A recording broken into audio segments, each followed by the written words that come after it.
Studies in Colossians Part 3. Studies in Colossians Part 3. E. Fesche. This is a continuation of the article which appeared in the October issue of Food for the Flock.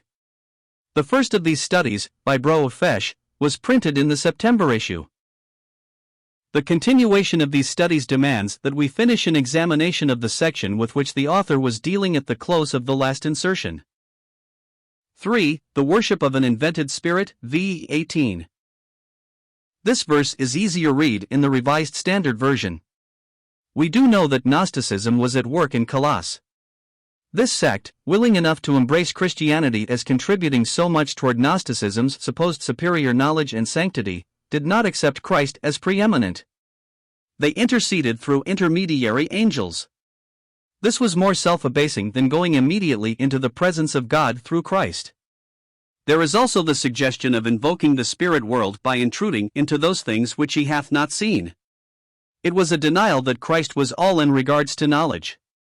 The practice of seeking the aid of canonized saints for particular needs, in principle, is condemned in this verse, also, attempts to consult spirit mediums. In Christ are all the treasures of wisdom and knowledge. For asceticism warned against, VV 20-23. Here again we have that which is extra-biblical, Christ plus something else, a human attempt to check the indulgence of the flesh by submitting to self-imposed rigors. It would seem that Paul is looking into the future when the monastic life would assume such a craze. Regimented denials and disciplines cannot get at the root of sin. The circumcision of Christ, v. 11, is the answer to what God has done for sin in the flesh. A realization by faith of our identification with Christ buried and risen will make saintly Christians anywhere. Some observations: these errors threatening the Colossian church are seen in their innocent buds. Only revelation could show how they stab at the very vitals of true Christianity. We, who can look back on 2,000 years of church history, see whole segments of Christendom completely leavened by these plausible additions to Christ. They soon become the center and Christ merely appended to them. Look how Christendom has reincorporated the law in one way or another into its system.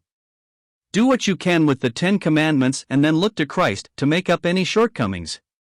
With so much depending on human effort, assurance is looked upon as a dangerous doctrine.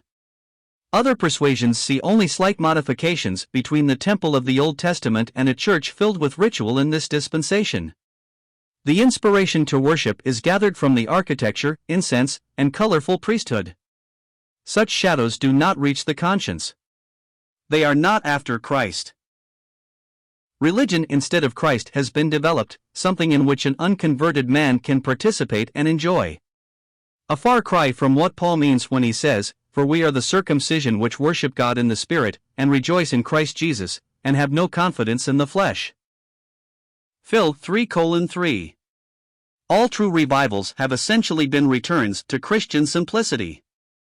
Also, every Reformation in its first generation of existence displayed its finest vigor. Generally, the places of meeting and the preacher's externals were inconsequential. All were holding the head, and the joints and bands were Christ-ordained gifts ministering nourishment to the body. Nothing but Christ, as on we tread, the gift unpriced, God's living bread, with staff in hand and feet well shod, nothing but Christ, the Christ of God. 7. The secret of Christian fruitfulness, 3:1-6. The first 2 chapters have been principally engaged in doctrine, and in pointing out those errors which will hamper the growth of a healthy Christianity.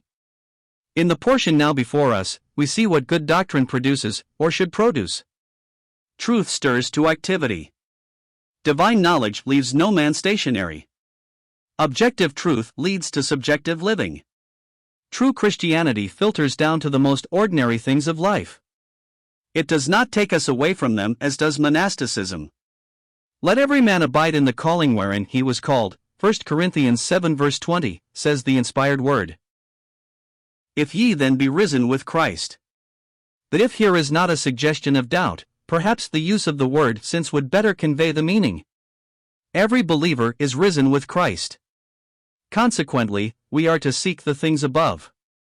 The opposite to this would be engaging in the philosophical and religious energies of the natural man. Only the born-again man can be truly occupied with Christ risen. The affection, mind RSV, is to be developed for things above. When professed believers mind earthly things, Paul is led to weeping. Such are the enemies of the cross whose end is destruction, Phil 3:17-10. The Christian's life is Christ, it is hid with him. In underwater operations there are the conventional divers. The diver is enabled to live in an element unnatural to him because of his contact with the surface. The Christian lives because he is in vital touch with Christ in heaven. Redeemed by his death, which took place on earth, the Christian is now sustained, kept, saved by Christ's risen life. Romans 5 verse 10. Christians are exhibiting the divine nature down here in this adverse element, the world. The secret and explanation of all this is the hidden Christ who now sitteth on the right hand of God.